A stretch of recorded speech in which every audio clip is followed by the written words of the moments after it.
जी, अस्सलाम वालेकुम, कैसे हैं आप लोग?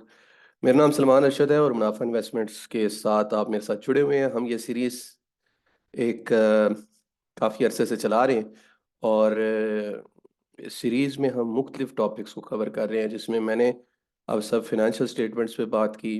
अब मेरी दूसरी वीडियोज़ ये पूरी जो है प्लेलिस्ट बनाई हुई है। तो उसमें एक सेपरेट प्लेलिस्ट बना रहा हूँ क्योंकि लोग जो है वो अक्सर डाटा पोर्टल्स को किस तरह से इस्तेमाल करना है उसके हवाले से जानते नहीं हैं, जिसमें पीएसएक्स का डाटा पोर्टल है, उसमें कौन सी यूज़फुल इंफॉर्मेशन है जो आपको डिसीजन मेकिंग में हेल्प कर सकती है। इसी तरह से कैपिटल स्टेक का डाटा पोर्टल है, इस पे भी मैं बनाऊंगा आने वाले दिनों में। इसी तरह इन्वेस्टिंग डॉट कॉम है, ट्रेडिंग व्यू पे ऑलरेडी मेरी एक बनी हुई है वीडियो। तो ये जो मुख्तलिफ डाटा पोर्टल्स हैं जो कि पाकिस्तान के मार्केट को कवर करते हैं ख़ास तौर पे पीएसएक्स को, तो उसके ऊपर मैं जो है वो अपनी एक वीडियो सीरीज़ बना रहा हूँ। तो आज का ये जो वीडियो सेशन होने लगा है हमारा, ये बेसिकली dpspsx.com.pk ये वेबसाइट जो कि पीएसएक्स का ऑफिशियल पोर्टल है, इसको आप किस तरह इस्तेमाल कर सकते हैं और इसमें क्या क्या यूज़फुल इंफॉर्मेशन आपको डिसीजन मेकिंग में हेल्प कर सकती है। तो जनाब मन, ये मेरे सामने dps.psx.com जो है वो पोर्टल ओपन हुआ हुआ है। इसको जब आप ओपन करेंगे तो इस तरह का इंटरफेस आपके सामने नज़र आ रहा होगा। अब इसमें जो इन्फॉर्मेशन ढूँढनी है हमने कंपनी से रिलेटेड और कंपनीज़ के साथ-साथ जो मुख्तलिफ इन्फॉर्मेशंस इंडेक्स की और सारा ओवरऑल मार्केट सारा कुछ। सबसे पहले तो ये जो डाटा पोर्टल है, इसमें सबसे जो अहम मैं समझता हूँ सेगमेंट है, वो सेगमेंट है आपका सबसे पहले तो कंपनी को एनालाइज़ करना, ठीक है? तो कंपनी को एनालिसिस करने के लिए आप सिंपली यहाँ पे उसका नाम सर्च कर सकते हैं। जैसे फॉर एग्जांपल ईफर्ट का हम नाम करते हैं, एग्रो फर्टिलाइज़र। आप इस पे क्लिक करेंगे, आप सामने ये इस तरह का जो है ये इंटरफेस ओपन हो जाएगा। यहाँ पे इसकी प्राइस आ रही है, ठीक है जी। इसके अलावा इसकी जो है ओपन, हाई, लो, क्लोज, वॉल्यूम, वॉल्यूम आ रहा है, ओपन आ रहा है, हाई, लो और क्लोज। तो यही रेट जो इस वक्त आ रहा है ये क्लोजिंग का रेट है। उसके बाद circuit breakers, day range, week range, ask price. ये ask price, volume, ask bid, ये उस वक्त होता है जिस वक्त मार्केट चल रही होगी, क्योंकि अभी मैं जिसको ऑफलाइन रिकॉर्ड कर रहा हूँ तो इसलिए ये इन्फॉर्मेशन इस जगह पे अवेलेबल नहीं है। उसके अलावा अहम इन्फॉर्मेशन जिसकी हमें सबसे ज़्यादा ज़रूरत होती है वो है 1 ईयर चेंज। 73% का इस कंपनी ने जो है वो गेन दिया है 1 साल में, और ईयर टू डेट चेंज जो है वो 30% है। तो अभी जनाब अब हम इस एग्रो फर्टिलाइज़र की थोड़ी सी कंपनी की ये प्रोफाइल आप पढ़ सकते हैं, कंपनी कब बनी, ठीक है? उसके अलावा कंपनी के सीईओ कौन है, चेयरमैन कौन है, कंपनी सेक्रेटरी कौन है, इसके अलावा कंपनी का एड्रेस क्या है, कंपनी के शेयर रजिस्ट्रार कौन है। शेयर रजिस्ट्रार वो होता है जो कंपनी के शेयर्स को की जो है वो फैसिलिटीज़ को देखता है, ठीक है? मतलब शेयर शेयर को फैसिलिटेट करता है, उसकी बुक्स मेंटेन करता है और उसके अलावा किसके पास रजिस्टर मेंटेन करता है, फ्री फ्लोट को पूरा करके रखता है। ये सारे काम शेयर रजिस्ट्रार के होते हैं। और अक्सर आपको जब डिविडेंड्स वगैरह नहीं मिल रहे होते तो आप बड़े परेशान होते हैं कि जी डिविडेंड्स कहाँ गए हैं। तो डिविडेंड्स के लिए भी आप जो है वो शेयर रजिस्ट्रार से पूछ सकते हैं। इनको इनके जो है वो इनके जो है वो ऑफिस वगैरह और एड्रेस वगैरह ये सारा कुछ होते हैं। तो ये फैमको एसोसिएट्स इस तरह से ये कंपनी है। इसके आप ईमेल कर सकते हैं, ठीक है? इसी तरह से मतलब ईमेल करके इनको कोई भी इंफॉर्मेशन हो आप ले सकते हैं। इनका कॉन्टैक्ट नंबर सारी इंफॉर्मेशन दी होती है, राइट? तो इसके अलावा इनका काम होता है आपके जो फिजिकल शेयर्स होते हैं अक्सर कुछ दोस्तों के जो है वो फिजिकल शेयर्स जो है वो उनको डिजिटल कराना चाहते हैं, तो उसके हवाले से भी ये शेयर रजिस्ट्रार या आपके फिजिकल शेयर्स को डिजिटल करके आपके अकाउंट में भेजता है। इसी तरह शेयर्स के ट्रांसफ़र, जो फिजिकल शेयर का ट्रांसफ़र है वो भी शेयर रजिस्ट्रार करता है, राइट? और इस तरह के इनके जो है वो काम होते हैं। उसके बाद जो ऑडिटर्स है, ऑडिटर्स की रेटिंग ज़रूर देखा करें कि ऑडिटर्स टॉप 4-5 में आ रहा है जो इस कंपनी का ऑडिट कर रहा है। तो जैसे एफ फर्गसन जो है वो टॉप 5 में आती है। टॉप बिग 4 फर्म्स में जो है वो एलोकेट होता है इसका नाम। तो ये भी जो है एक अच्छी चीज़ होती है कि कंपनीज़ के जो ऑडिटर्स हैं वो भी क्रेडिबल हैं। उसके अलावा इक्विटी की प्रोफाइल कंपनी की यहाँ पे आती है। इक्विटी प्रोफाइल मतलब मार्केट कैपिटलाइजेशन, यानी जो मार्केट का इस वक्त रेट है, ये वाला रेट 146 रुपये इशार 146.65। इसको कैलकुलेटर के ज़रिए भी देख लेते हैं हम, हैं जी। तो 195,821,653.34, ठीक है, आप सिंपली इसको डिवाइड करें 146.65, ठीक है। तो ये 13 लाख, सॉरी, ये बनते हैं जी 1.3 बिलियन के तकरीबन शेयर्स बनते हैं, और 146 रुपये समथिंग इसकी प्राइस है। यानी टोटल शेयर्स ये हैं। अगर इसकी ये कैपिटल मार्केट कैप कैसे निकलता है, इसको निकालने का सिंपली तरीका ये है कि आप ये जो मार्केट कैपिटलाइजेशन की वैल्यू है इसको प्राइस पे डिवाइड करेंगे तो आपके पास टोटल शेयर्स आ जाएंगे। ये शेयर्स टोटल हैं। इसमें से फ्री फ्लोट ये है। फ्री फ्लोट का मकसद होता है जो शेयर्स मार्केट में मिल रहे हैं, और फ्री फ्लोट की परसेंटेज भी दी हुई है। यानी 45% शेयर जो है वो मार्केट में दिया हुआ है, और 55% जो शेयर है वो इनके जो स्पॉन्सर्स हैं, इंटरनल लोग हैं, उन्होंने जिन्होंने शुरू में कंपनी बनाई थी उनके पास है अपना। तो जब ये इस कंपनी का, जब कोई भी कंपनी का जो है वो 50% से ज़्यादा शेयर होल्डिंग उसके पास हो, तो उसका सिंपली मतलब होता है कि कंपनी जो है वो इंटरनल लोगों के, जो कि स्पॉन्सर्स हैं, उनके मतलब हाथ में है, राइट। उसके बाद ये अनाउंसमेंट का सेक्शन आ जाता है। अच्छा, अनाउंसमेंट के सेक्शन में 3 सेगमेंट्स हैं। एक फाइनेंशियल रिजल्ट्स हैं जिसमें सिर्फ फाइनेंशियल स्टेटमेंट के हवाले से बात होगी। फिर बोर्ड मीटिंग्स हैं, इसमें बोर्ड मीटिंग, एनालिस्ट ब्रीफिंग्स वगैरह। अच्छा, ये एनालिस्ट ब्रीफिंग्स क्या होती है? एनालिस्ट ब्रीफिंग ये होती है कि जो भी कंपनी क्वार्टरली जो भी मतलब प्रोग्रेस होती है उसकी, उसके ऊपर एनालिस्ट जो होते हैं, जो कि कंपनी का एनालिसिस करते हैं। ये एक रेगुलेटरी रिक्वायरमेंट है कि कंपनी ने आके अपनी सारी जो स्टेटमेंट के हवाले से जो कि प्रोग्रेस होती है उसको कंपनी ने एनालिस्ट के सामने उसको ब्रीफ करना होता है। तो ये एनालिस्ट ब्रीफिंग है। अदर्स में दूसरे आ सकते हैं, just change of registered address, change of resignation of director है, मटेरियल इंफॉर्मेशन है, मतलब कोई छोड़ रहा है, कोई आ रहा है, इंटरम डिविडेंड मिल गए हैं, वो अदर के सेक्शंस में आपको शो हो रहा होगा। अच्छा, अब यहाँ पे एक चीज़ है, इसको मैं थोड़ा-सा आपको क्लियर भी करता हूँ कि कैसे आप इसको पूरी इन्फॉर्मेशन किस तरह से ले सकते हैं। जैसे ये अनाउंसमेंट का सेक्शन है, इसमें एक लिमिटेड जो है वो डाटा मौजूद है, मतलब 19 अक्टूबर 19 2023 से आगे का डाटा मौजूद नहीं है। तो ये हम पूरा डाटा देखना चाहें तो वो कहाँ से मिलेगा? ठीक है? ये अक्सर लोगों का सवाल होता है, वो मैं अभी आपको बताता हूँ आगे जाके। उसके बाद फाइनेंशियल्स हैं, इसमें एक क्वार्टरली और एनुअली जो है मतलब एक डाटा दिया हुआ है सेल्स का, प्रॉफिट और ईपी, प्रॉफिट आफ्टर टैक्स और अर्निंग पर शेयर का। तो सेल्स 2020 से 75 अरब की, राइट, 75, 90, 96, 161 अरब 23 तक, ठीक है। और इसकी ईपीएस जो है 12, 15, 11, 19, ठीक है, ईपीएस भी बढ़ रही है।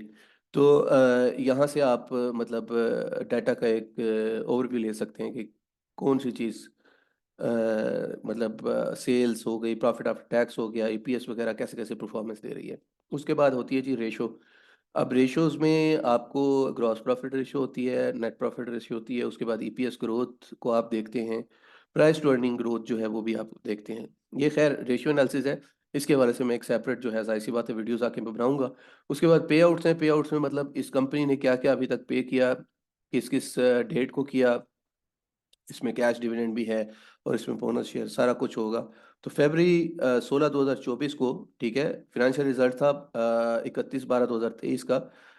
उसमें 80% का जो है वो डिविडेंड दिया। अच्छा, ये 80% का डिविडेंड जो है इसका मतलब क्या होता है? ये फेस वैल्यू का 80% है, राइट। फेस वैल्यू कंपनी की यूजुअली 10 होती है, और अगर मतलब डिफरेंट हो तो वो भी आप जो है वो देख सकते हैं। बाज़ का 5 भी होती है, बाज़ का 5 से कम भी होती है। जिस तरह आजकल ये सिमेट्री लिमिटेड जो कंपनी लॉन्च हुई है उसकी ₹5 से गालबन कम है फेस वैल्यू। तो ये फेस वैल्यू का जो है वो परसेंटेज लिया जाता है। यानी 80% से मुराद ये है, ₹10 का अगर फेस वैल्यू है तो ₹8 इसका शेयर होगा। इसी तरह 60 से मुराद ₹6, 30 से मुराद ₹3, 35 से मुराद। तो ये सारी इसकी हिस्ट्री जो है वो डिविडेंड पे आउट की दी हुई है।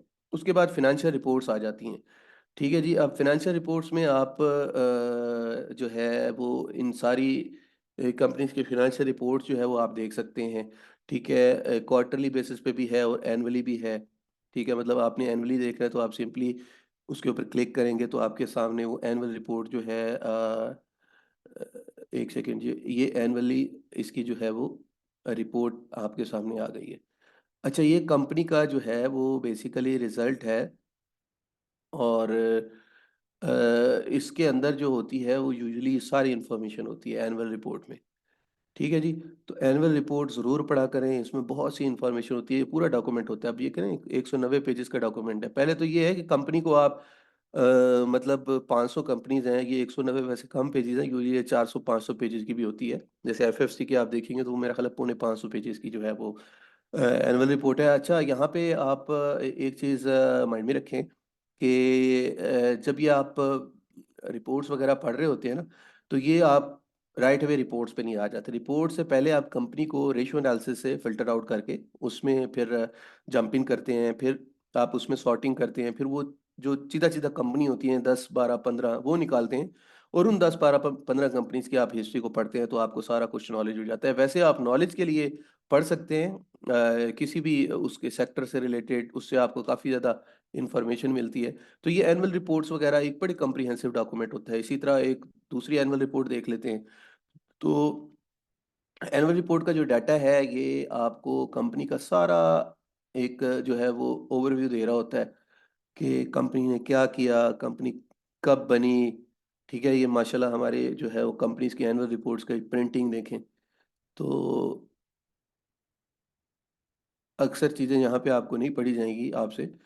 तो अब इसमें अब क्या कहा जा सकता है कि कंपनी, मतलब ये देखें ना इसका क्या लेवल है कंपनी का। एनीवेज़ आप इनसे जो है वो फिज़िकल कॉपी भी डिमांड कर सकते हैं, तो फिज़िकल कॉपी मेरे पास तो फिज़िकल होती है, उसी से ही मैं पढ़ता हूँ यूजुअली। तो ये ग्रुप स्ट्रक्चर है, या मुझे लगता है ये कंप्रेस करके किसी ने यहाँ पे डाली हुई है। इसको दूसरी वेबसाइट के दूसरे सेगमेंट से देखेंगे तो हो सकता है वहाँ पे कोई अच्छी मिल जाए। इसके अलावा अगर आपकी इनके जो है वो शेयर होल्डर हैं तो आपको ये सीडी भी भिजवाएँगे डिजिटल फॉर्मेट में। ठीक है? तो वो भी आप डाउनलोड कर सकते हैं। तो ये जनाब एक कंपनी का ओवरव्यू होता है। अब इसमें सबसे यूज़फुल और अहम इन्फॉर्मेशन अब मैं दोबारा आपको बताता हूँ। आप अनाउंसमेंट अनाउंसमेंट्स में आए, मैं कंपनी अनाउंसमेंट्स में आए, ठीक है? कंपनी अनाउंसमेंट्स में यहाँ पे आप सॉरी, यहाँ पे आप कंपनी सेलेक्ट करें, ठीक है? और इसको सर्च करें। अच्छा, अब ये आपने देखा है कि यहाँ पे सारी इन्फॉर्मेशन दी हुई है, इसके अंदर कुछ स्किप नहीं की हुई और ये 519 एंट्रीज़ हैं, राइट? तो कंपनी के बनने से लेके अब तक की जो भी उसके डिस्क्लोज़र्स आए हैं, सारा कुछ इसमें दिया हुआ है। तो इसमें आपको मतलब कोई इन्फॉर्मेशन मिस नहीं होगी इसमें, आपको सारी इन्फॉर्मेशन मिल रही होगी। तो वो लोग जो उस पहले पोर्टल से जो इन्फॉर्मेशन नहीं मिलती है, तो वो यहाँ से आके ज़रूर जो है वो इसको एक्सेप्ट कर सकते हैं। तो बाकी ये है कि एनालिस्ट ब्रीफिंग है, अच्छा इसमें थोड़ा-सा आप अगर इसमें देखेंगे, ये एनुअल रिपोर्ट है, राइट? इसको देखते हैं, शायद इसकी कुछ क्वालिटी बेहतर हो। और ये एनुअल रिपोर्ट जो होती है, मैं अगेन आपसे यही कहता हूँ कि ये बहुत ज़रूरी है अगर आप कंपनी का एनालिसिस जो है वो कर रहे हैं, और ये कदरे बेहतर है उससे। मतलब ये वर्ज़न थोड़ा बेहतर है, वो मेरा ख़्याल है कंप्रेस करके डाली है, तो उसमें से जो, क्योंकि पीएसएक्स पे भी बहुत ज़्यादा वेबसाइट्स अपना डाटा का लोड होता है, तो इसलिए मेरा ख़्याल है उन्होंने कोई इसके ऊपर लिमिटेशन लगाई होगी कि आप एक सर्टेन एमबी से ज़्यादा अपलोड नहीं कर सकते, तो कंप्रेस करके डाल देते हैं। लेकिन सीडीज़ का जो वर्ज़न होता है ना इनका, आई थिंक वो वर्ज़न जो है वो बेहतरीन वर्ज़न होता है। उससे आप आसानी से जो है वो एक्सट्रैक्ट कर सकते हैं इन्फॉर्मेशन जो आपको चाहिए होती है। ये हो गया जी, सबसे पहले तो दोबारा पोर्टल पे आ जाते हैं। तो आप किसी भी स्टॉक से रिलेटेड जो इन्फॉर्मेशन है वो इस पोर्टल के थ्रू एक्सट्रैक्ट कर सकते हैं। और अच्छा, यहाँ पे आपको रेशियो एनालिसिस, कंपनी का एनालिसिस नहीं मिलेगा, ये रॉ डाटा है, ठीक है? यानी ये डाटा आपको एक बनी बनाई फॉर्मेट में नहीं मिलेगा, ये रॉ डाटा है और रॉ डाटा को आपको जब फाइनलाइज़ डाटा में कन्वर्ट करना होता है, उसको फिनिशिंग डाटा में कन्वर्ट करना होता है, तो उसके लिए आपको एनालिसिस वगैरह करने पड़ते हैं। अब वो एनालिसिस आप अगर देखेंगे तो आपको कैपिटल स्टेक से मिल जाएँगे, क्योंकि उन्होंने किया हुआ है, उन्होंने एक स्टॉक इंटेल का भी बनाया है पोर्टल।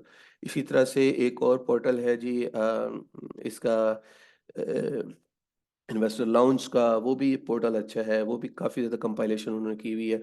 और उसके अलावा जो पोर्टल्स के अलावा जो अहम आपको इन्फॉर्मेशन मिलती है वो एनालिस्ट की रिपोर्ट से मिलती है। और फिर आप इनको क्रॉस वेरीफाई करते हैं स्टॉक्स की, इनकी रॉ डाटा के साथ, और फिर देखते हैं कि कौन-सी जो है वो रिलायबल रिपोर्ट है, क्योंकि पाकिस्तान में रिलायबिलिटी या किसी भी दुनिया की किसी उसमें आप किसी भी एनालिस्ट की रिपोर्ट को आत्मीय ना समझें, और अक्सर वो बेशतर वो जो है वो गलत डाटा भी दे रही होती हैं। तो एनीवेज़ ये हो गया। उसके बाद जनाब आप अनाउंसमेंट्स में एक होता है पीएसएक्स नोटिसेस। अच्छा, ये अनाउंसमेंट का सेगमेंट काफ़ी अहम है, ठीक है? पीएसएक्स नोटिसेस में जब आप आते हैं तो यहाँ पे आपको पीएसएक्स से रिलेटेड यानी कंपनी से रिलेटेड जो है वो इंफॉर्मेशन मिल रही होती है, जो कि मतलब पीएसएक्स के सर्कुलर उसमें आती है, जुरिसडिक्शंस में आती हैं। Revise trading and settlement schedule due to split of deliverable future contract. ये जो अक्सर लोग जो है वो उनको ये इशू आता है कि कुछ कॉन्ट्रैक्ट्स जो होते हैं वो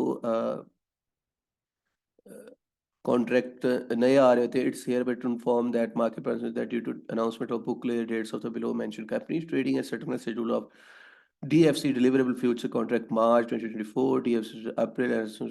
ये मतलब उन्होंने सारा लिखा हुआ है। तो उन्होंने कहा शैल बी चेंज अकॉर्डिंगली। अच्छा, ये इन कंपनीज का दिया हुआ है। For companies mention above the trading and settlement schedule on come basis shall be as under. ठीक है जी। अब कॉन्ट्रैक्ट ओपन डेट, ये कॉन्ट्रैक्ट की ओपन डेट ये है एस असल डाटा। ठीक है। ये मिड वाला यानी मार्च के जो कॉन्ट्रैक्ट है उसमें कॉन्ट्रैक्ट डेट होगा पहला 1 जनवरी को, मंडे को। क्लोजिंग कॉन्ट्रैक्ट होगा 6 मार्च को। और उसके बाद सेटलमेंट होगी 8 मार्च को। राइट। ये ये इसका बेसिकली कैप को एमटीएल एंटी एनटीएफ का बोला है। For the companies of the trading and settlement schedule जो होगा ट्रेडिंग का और सेटलमेंट का, वो इस तरह से होगा। ठीक है, ये सारा शेड्यूल दिया हुआ है। And without the entitlement of the benefit shall be as under. Without entitlement यानी ये इसके बाद जो बी काउंटर शुरू होंगे, तो मार्च बी काउंटर जो है वो 4 तारीख से शुरू हो जाएगा। क्लोजिंग कॉन्ट्रैक्ट अब देखें ना, ये मार्च का जो कॉन्ट्रैक्ट है वो 1 जनवरी 2024 को सिर्फ 6 मार्च 2024 तक चल रहा है। जबकि ये जो दूसरा बी वाला कॉन्ट्रैक्ट है ये 4 मार्च से शुरू हो जाएगा और ये पूरा कॉन्ट्रैक्ट पूरा करेगा 29 मार्च तक। राइट। इसी तरह से ये 4 मार्च से शुरू होगा अप्रैल बी का कॉन्ट्रैक्ट, और ये इस तरह से आगे जो है वो जाएगा। और ये सारे जो है उनकी डेट्स वगैरह दिए हुए हैं। तो ये पीएसएक्स से रिलेटेड जो भी आपको अनाउंसमेंट्स आएंगी वो यहाँ पे आएंगी। मतलब ये पीएसएक्स के जो इंटरनल मामलात हैं उनके हवाले से initial invitation of public comment on propose amendment to PSX regulation in relation to various matters. अब इसमें इनविटेशन मांगी हुई है कि आप कमेंट करें। उसके बाद ये सस्पेंशन ऑफ शेयर्स, ये आपको देखने चाहिए कौन कौन से शेयर्स के, अगर आप कंस शेयर्स में काम करते हैं, अच्छी ब्लू चिप कंपनीज में काम करें, तो ये आपको सीखने की ज़रूरत नहीं है। Suspension of trading in the shares of Salman Numan Enterprises, ये जो कंपनी सस्पेंड हो जाती हैं। और इसी तरह से ये सस्पेंशन का नोटिस है। तो मतलब सस्पेंशन के नोटिस आपको इधर मिलेंगे। कैपिटल एडिक्वेसी रेशो है, ये मेरा ख्याल है जो है ब्रोकर्स के हवाले से है। उसके बाद जी, इसकी final subscription figure receive from the BIPL against the IPO of the इहाद अहद अहद सुकूक सेकंड। ठीक है। उसके बाद इसी तरह से अनयूजुअल मूवमेंट के भी आपको यहाँ पे मिलेगी कि जो शेयर्स जो है वो अनयूजुअल मूव करते हैं बगैर किसी मटेरियल इन्फॉर्मेशन के, उनको भी पीएसएक्स नोटिस भेजता है और पब्लिक भी करता है। ये 3-4 नोटिस दिए हुए हैं। उसके बाद loss of share certificate by the share registrar. ठीक है, ये शेयर सर्टिफिकेट हो गया जी जिनके गुम हो गए। दादा भाई सीमेंट की जो है वो सस्पेंशन का नोटिस है। ये फिर अलहदा से नोटिस है, इसमें पूरी कंपनीज का होगा।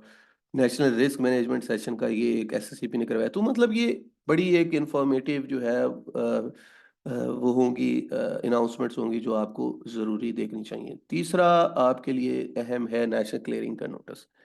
ये बहुत ज़्यादा अहम है क्योंकि क्योंकि मंथली बेसिस पे जो आपका टैक्स कलेक्ट होता है। अब ये 22 फरवरी को ये एक नोटिस आया। ठीक है जी। इसको मैं थोड़ा सा क्लियर कर दूं और आपको ये समझा दूं। ये 22 अगस्त को, सॉरी 21 अगस्त को ये नोटिस आया। Collection of the amount of the CGT from the clearing member Pakistan mercantile exchange and mutual fund. क्योंकि ये नेशनल क्लियरिंग कंपनी सारे नोट जो होते हैं इनके नोटिस वगैरह, सॉरी टैक्स की जो जितनी वर्किंग होती है वो नेशनल क्लियरिंग कर रही होती है। तो नेशनल क्लियरिंग मंथली एक सर्कुलर जारी करती है। ठीक है। और उस सर्कुलर के तहत जो है वो कंपनी को इंटीमेट करती है कि कौन सी डेट को हम टैक्स काटने जा रहे हैं। अच्छा, इसी टैक्स के ऊपर मैंने एक वीडियो भी बनाया था कि टैक्स जो कि 1 मार्च 2024 को एटीएल की जो लिस्ट नई अपडेट होगी तो उसमें ज़रूर चेक कर लें कि आपका नाम अपीयर हो रहा है।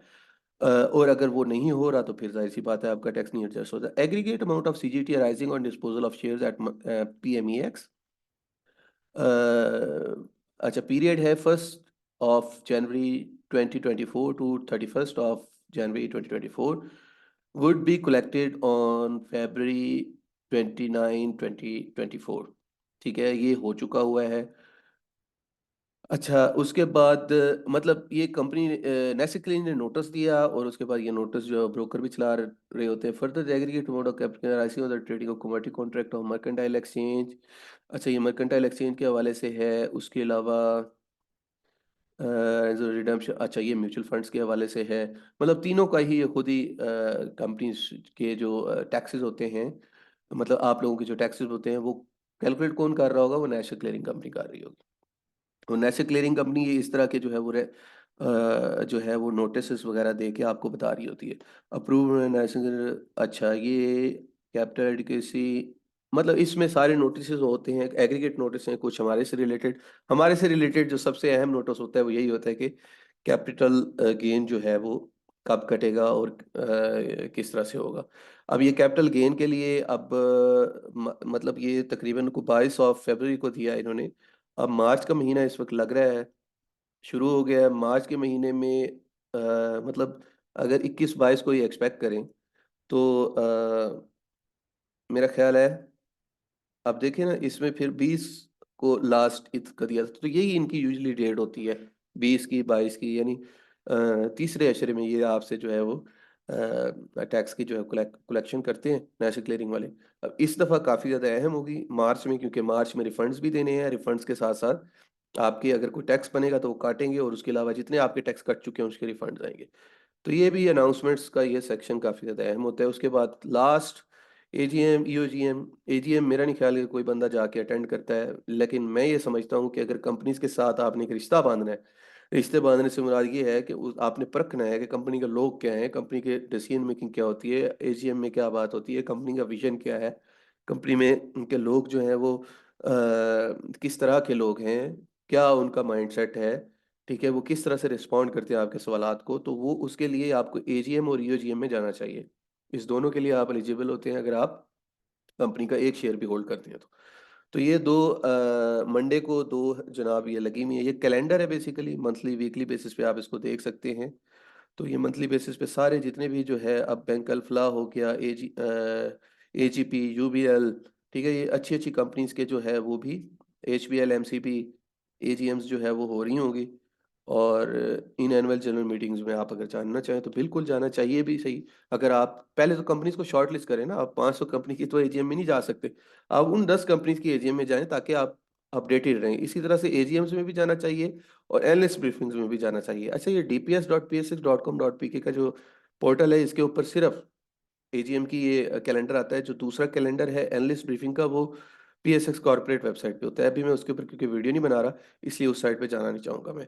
तो उसके बाद जनाब आप टुडे समरी ये देख सकते हैं कि क्या हुआ, क्या खोया, क्या पाया मार्केट में। Main board, GEM board, debt debt market.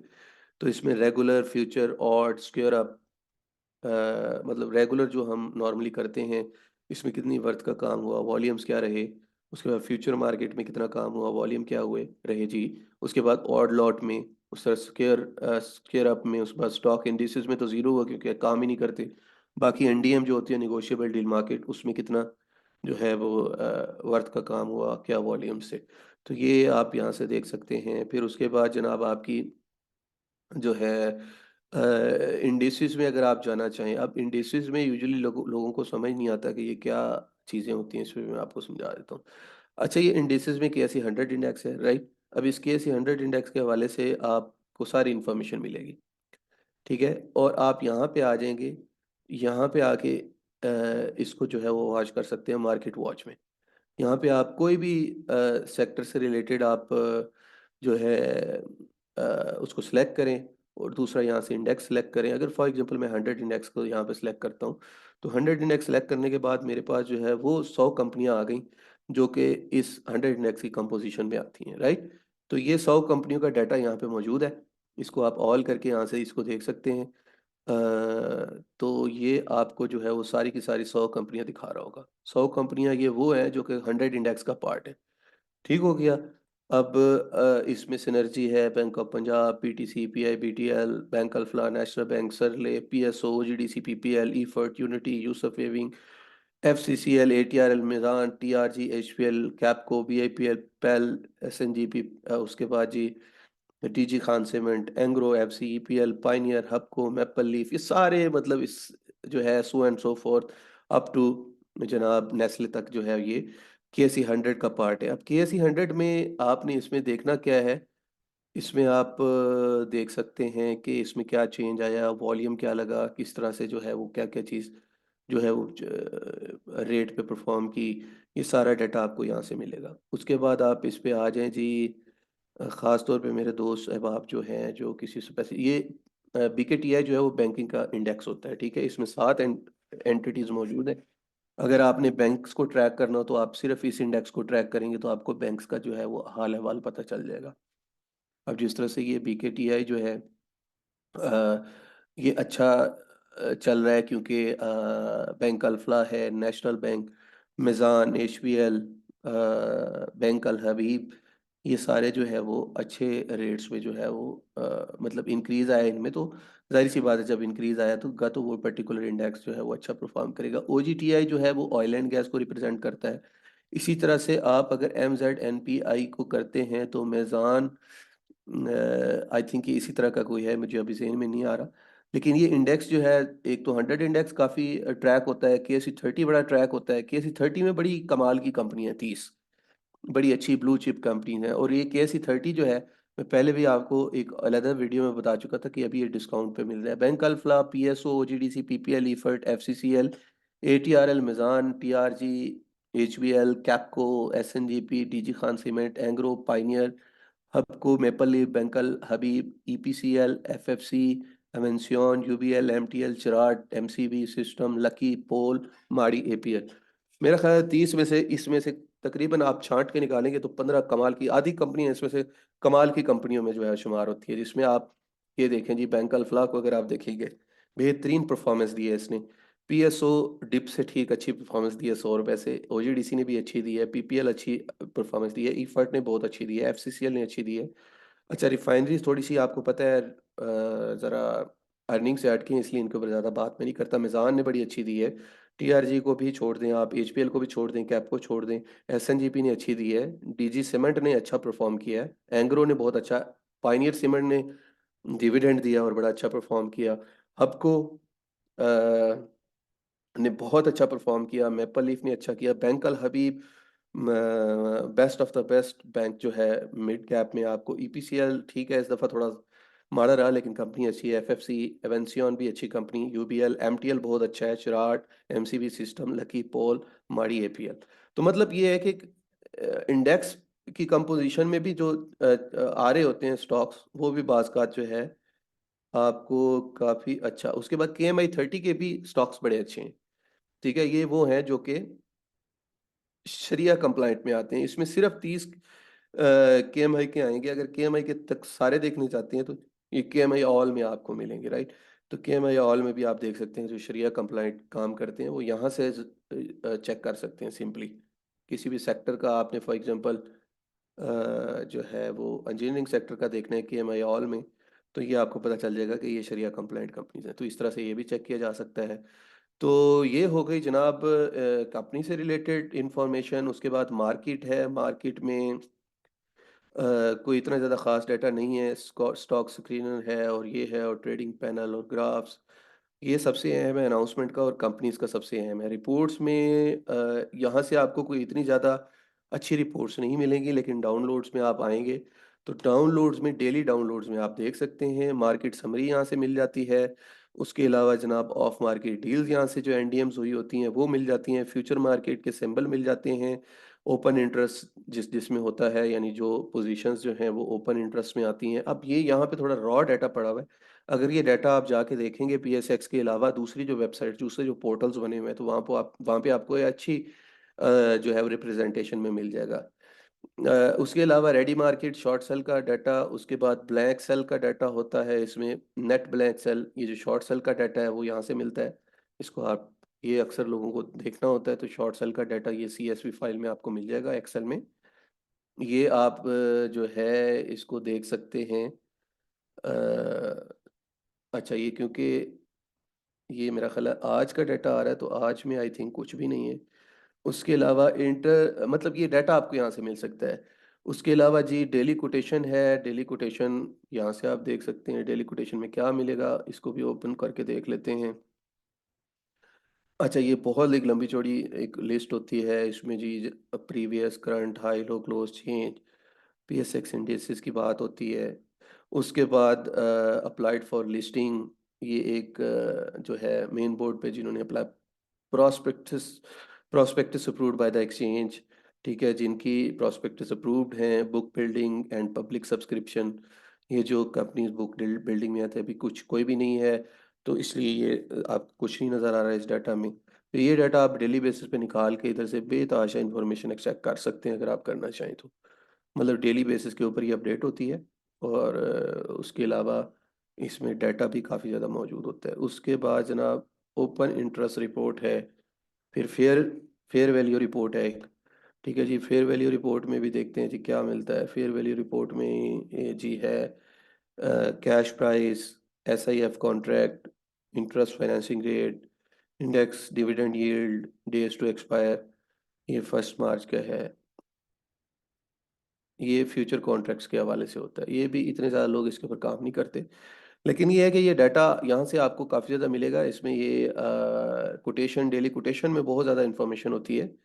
आपको इसके अंदर डेली कोटेशन में मैं थोड़ा सा रिवाइज कर दूं, मेरा ख्याल है आखिरी ही ये वो होगा सेगमेंट का, इसका इस सेशन का आखिरी डाटा होगा जो हम आज देखेंगे। तो ये जनाब क्लोज एंड म्यूचुअल फंड है, डिस्ट्रीब्यूशन फॉर, अच्छा डिस्ट्रीब्यूशन का मतलब होता है कितना परसेंट इन्होंने दिया, ठीक है।